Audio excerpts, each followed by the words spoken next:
Some of the best places to live around Seattle and Tacoma aren't the ones you see on Google. They're the ones locals quietly hold on to.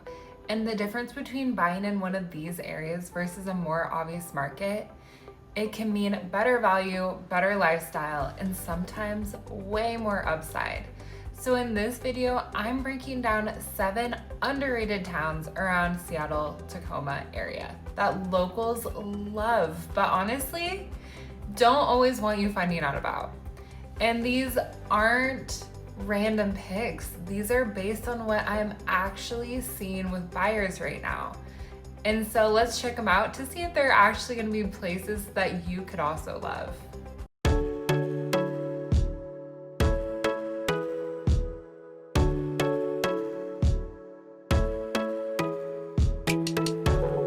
So before we get into it, let's talk about what's happening right now. More buyers are starting to re-enter the markets. Rates have stabilized a bit. Competition is actually picking back up. And the people getting the best deals, they're not buying in the most obvious neighborhoods. They're looking just outside of them. So let's get into the first one, and this one surprises a lot of people. Gig Harbor feels like a vacation town you actually get to live in. You've got waterfront views, a walkable downtown, and a slower, more intentional pace of life. But compared to waterfront living closer to Seattle, it's way more accessible. Most homes here are going to fall somewhere between about 800 to 1.2 million, depending on how close you are to the water. And it's especially popular with families, remote workers, and buyers who are prioritizing lifestyle. The trade-off, and this is the honest part, is the commute, especially if you're going over the Tacoma Narrows Bridge regularly. But for a lot of people, the lifestyle here makes that completely worth it. Now, Fircrest is one of those places people don't even realize exists. It's technically its own city, but it's tucked right inside Tacoma. It's quiet, residential, super community focused, and honestly, just really stable. You're usually looking in the 600 to 900,000 range here. And what I see with Fircrest is that people don't leave. Inventory stays low. Homes don't turn over often, and that's usually a really good sign. University Place is one of the most consistently in-demand areas in Tacoma, but still somehow flies under the radar if you're not local.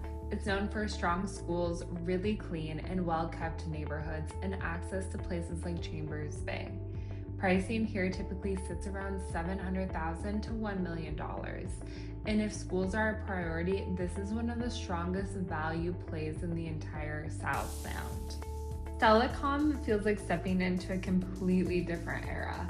It's one of the oldest towns in Washington, and it still has that small town waterfront charm. You've got views, history, and a really tight-knit community feel. Prices usually land somewhere between $600,000 to $900,000, but the biggest thing here, inventory is extremely limited. People who live here tend to stay here. Browns Point is one of those hidden coastal pockets that a lot of buyers overlook. You're getting water views, quieter streets, and a tucked away feel without paying full Gig Harbor prices. Most homes fall between $700,000 to $1 million, and once people find this area, they usually don't want to leave. Sumner is one of the most overlooked commuter towns in the area. It has a really charming downtown, a strong sense of community, and easier access towards Seattle than a lot of Tacoma neighborhoods. Pricing here is usually around $550,000 to $800,000. And what I see a lot is buyers ending up here after getting priced out of Tacoma, but actually liking it more. Port Orchard is one of the biggest watch this area markets right now. You've got ferry access, waterfront lifestyle, and a lower price point compared to Seattle.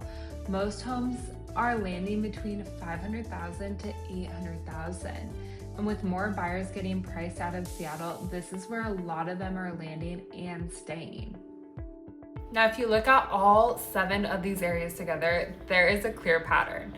They're all just outside the most competitive zones, a little more lifestyle driven, and still have room for growth. That's why locals hold on to them. Now, to be clear, none of these places are perfect. Some do have longer commutes, some have limited inventory, and some don't have much going on in terms of nightlife or density.